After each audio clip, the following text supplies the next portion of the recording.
Hello everyone, I'm the first presenter of our group. The topic we are going to share this time is the role of China's high-tech industry, the political logic of a developing country.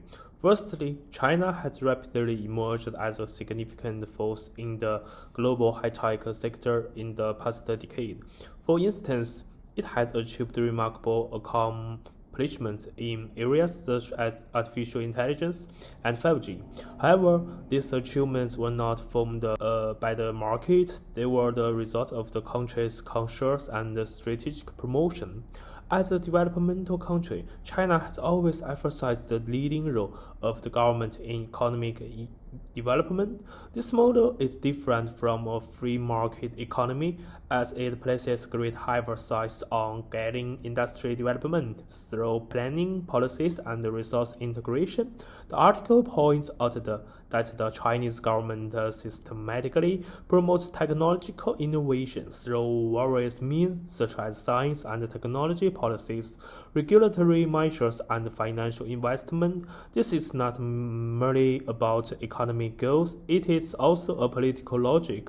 Achieving national security, national autonomy, and institutional stability through technology. In this presentation, I will cover three parts. The first part will outline the evolution of China's new infrastructure and technological policies. The second part will analyze the political motivation and government's logic behind this development model. The third part will assess the profound impact of the rise of high tech on the international competition landscape and the national security. We will draw on the research of scholars such as Tianhe and Yang, and through case comparisons and policy analysis, reveal the interaction between technological, governance, and power structures. We hope that through this presentation, it will stimulate in-depth discussions on advantages and disadvantages of the state-led technological development model and provide insights for future research and practice. Next, I will hand over the time to the second team member who will present the author's main ideas. Hi, doctor. My name is Wang Ziyan, and I'm a second student to introduce the second part of our article. And first, I will say thank you to the first friends for the introduction. And now I will share the main points of our article. So, the author looks at China's high-tech strategy from three key angles. And the first, the balance between the market and the state. And then also points out that while strong government control can help reach the strategic goals, but too much control may hunt the market's energy and block the innovation. And for example, especially for the small and the medium-sized enterprises, they often struggle under the structural roles, so which can reduce the diversity of the whole teach system. And secondly, it is issue of the state-led innovation and self-reinforcement. And since COVID-19 and the growing teach rivalry with the United States, the Chinese government have taken a strong role in leading teach development. And I think it had launched policies to support important technologies and to push for self-reliance. And that means like the key technology breakthrough program. And these moves are mainly about keeping national security and control. So third one is, I think is the idea of a technology-driven state.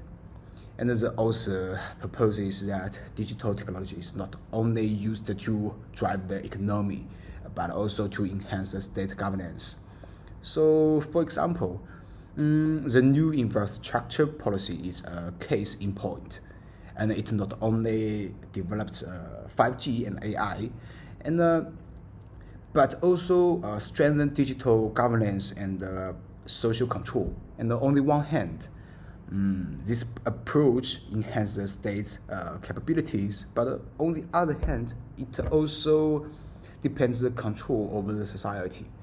So in short, the article argues that China's rise in technology comes from a mix of national plans and government systems, and also changes in the global environment, I think.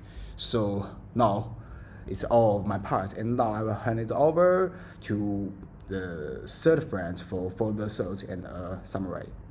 Thanks to my teammates for the great overview and analysis.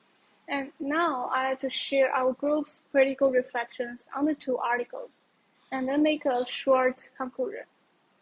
So both articles highlight how China's high-tech rise is not just the result of market activity. It's deeply shaped by state policies, strategic planning, and political goals. This model has achieved impressive results, but it also raises a few concerns we think are worth discussing today. And now let me show you 3 key points. First, too much top-down control might hurt innovation. And yes, strong government direction helps focus national efforts and push for self-reliance. But if a state controls too much, it can limit creativity, especially at the grassroots level. Startups and entrepreneurs need space to experience, to take risks, and sometimes fail. That is hard to do in a system that emphasizes centralized control and planning. For the second one, the idea of a techno-developmental state. That sounds impressive, but it has some downsides. China is clearly using digital tools to boost both its economy and its governance. However, relying too much on national self-sufficiency might isolate the country from global innovation. Technological progress today often requires international cooperation, and cutting off that flow might actually slow things down. So for the third one, we think there are some concerns about personal privacy and individual rights. Digital tools can make governance more efficient, and we have no doubt about that.